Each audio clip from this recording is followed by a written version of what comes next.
Hello. So tonight I'm going to try the book Newbie Tag. The channel's been around for 8 or 9 months, so I guess it's a good time to do it. And this past month has actually been really good for me. I've met a ton of booktubers, and I've been learning a lot. I didn't know what book tags were a month ago. So this one's the Newbie Tag. I'm a new booktuber. I wrote the questions out, so I'm just going to go through them. The first question is, why did you start this channel? And I'd say probably 2-3 years ago, my dear friend Ben, my best friend, he built this house. He built the whole thing for me. So it's pretty remarkable. Anyway,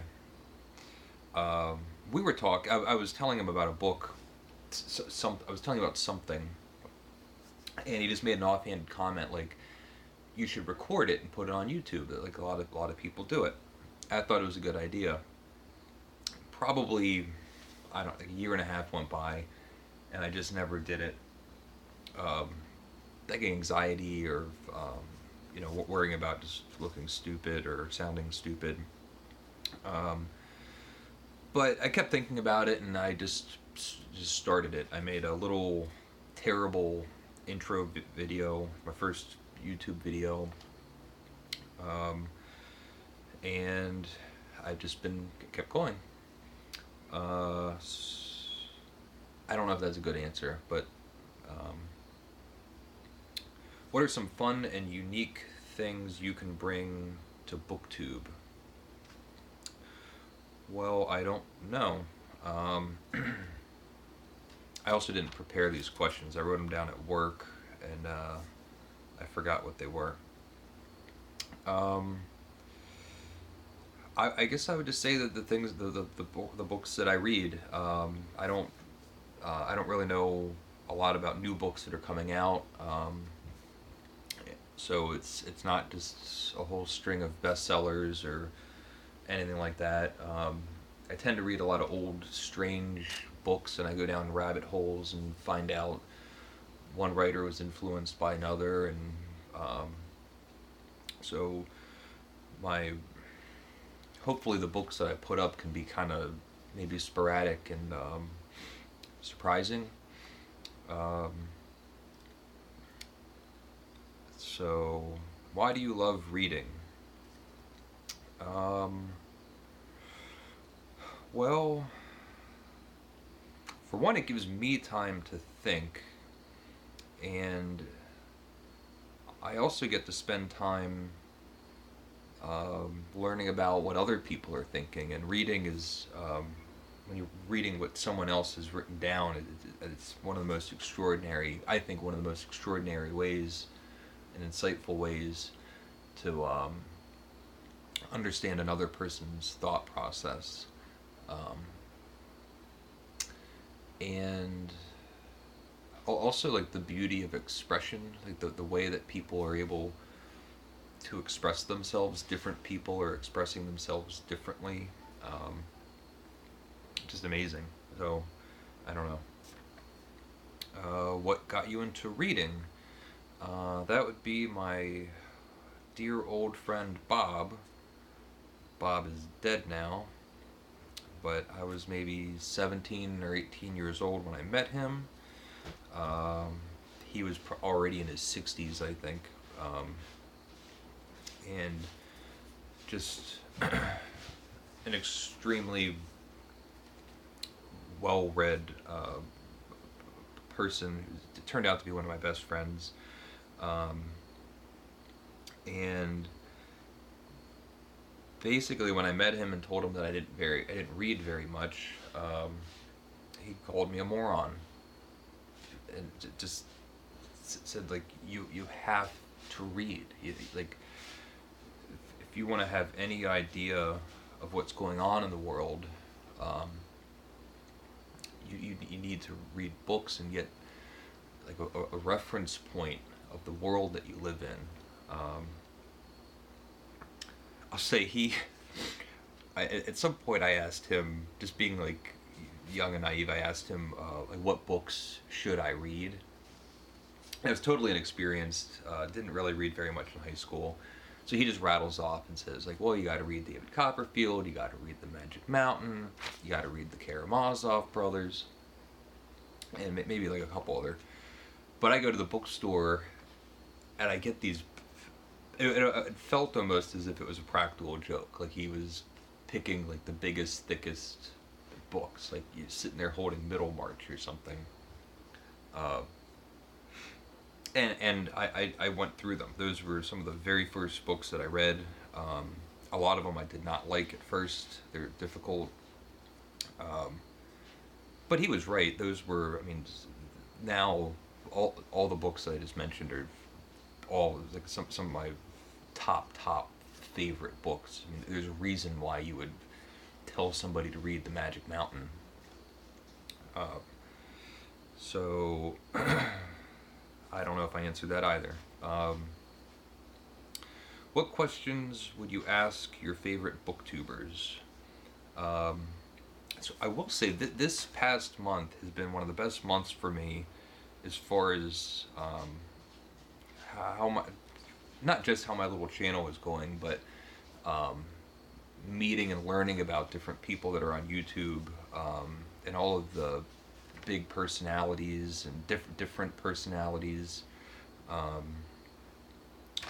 wrote down just some of my favorites. Stephen Donahue, which apparently everybody already knows about. I feel like I'm the last one. But he's great. He seems like he has like a really great time with whatever he's up to over there. And he's unpretentious and really encouraging. I mean, a lot of his videos have been insightful and supportive to anybody that's starting a YouTube channel. Daphne, Jason Harrigan. I just a couple days ago found his channel. He commented on one of my videos, and he's an Irishman that just has a great disposition, and I've been really enjoying listening to him talk about his books. He's very funny. Brian from Bookish, he has a lot of great videos that I like. This is a woman that I just found out about maybe a day or two ago. I don't know her name, but her channel's Grim Reads. I watched her favorites video. She listed all of these German writers. I know very, very little about German writers, but it was almost like a door opening. Like I've read Thomas Mann and Goethe, but I feel like it's just like a whole list of books that authors that I really want to get into. So as far as like what I would ask them, it's just like this ongoing activity of, I guess, watching their videos and tacitly asking them what should I read, what's enjoyable. I don't have any question that I would ask them.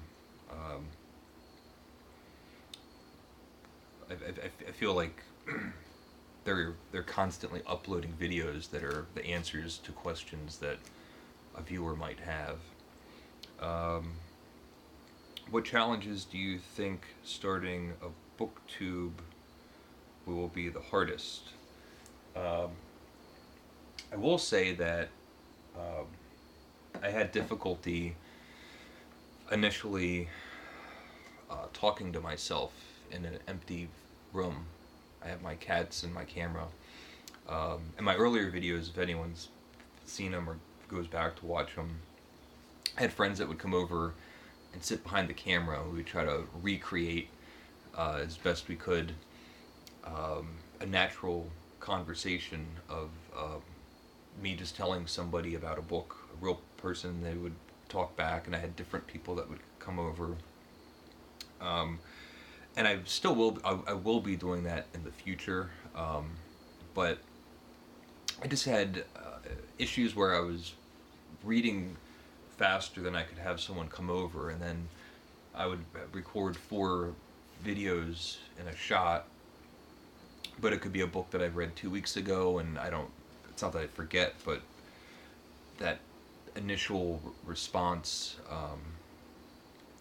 that visceral reaction that you have emotionally and intellectually from a book does kind of fade. So I'm trying to be more self-sufficient, and now it's just me and the camera, which actually kind of sucks. I don't like just talking to myself, so that is a challenge, which I'm happy to work on. Like, it's I like trying to figure out how to make it interesting. Steve Donahue talked about the anxiety of first hitting the record button and having that just realization that you're talking to a phone or a recording device, and how at some point the phone kind of washes away and you're really there with all the people that are watching the videos, and it's like a big friendly community of people all talking together. And I do look forward, hopefully, at some point my little phone will turn into a wardrobe and I'll have that feeling. So I look forward to that. Wanted to start reading. I already mentioned that. It's when my friend Bob called me a moron. Where do you read? So I said my friend Ben built this house, and to expand on that a little bit, it's a tiny house. It's just 26 foot long. It's on a trailer. You can see both sides. I can almost nearly touch both sides of the walls. Well, not really, but it's it's a little narrow thing. And I have a chair. I have a reading chair in my living room, and that's where I sit. I have 2 cats, and if they're in the chair, then I'll read in bed, and I read in bed before I go to sleep. That's the majority of it. I mean, if I'm at a coffee shop, I'll read, but when I'm home, I read in my chair. It's an orange chair. I might show it to you at some time. What kind of books do you like to read? That's kind of a wide-ranging question, I guess. I definitely read a lot of older books. I mean, I really don't even know too much about what's hot in the book world right now. But I guess I'll say, maybe a little bit more general. All the old French writers, I just love, and the Russians. And the French and Russians both have these philosophical tendencies that are built into a lot of their books. So, like, Victor Hugo has these digressions where he kind of just puts in essays talking about different aspects of life, and the Hugo book, those digressions are what would be the first thing to be cut out in the abridged. But those are the things that I find the most interesting. There's a lot of books that sometimes the story could just be an excuse to talk about really, well, I guess maybe all the great books are an excuse to talk about big questions of life, and that's what I like. Let me see if there's anything else on here. I don't even know if I answered that. I'll see if I can.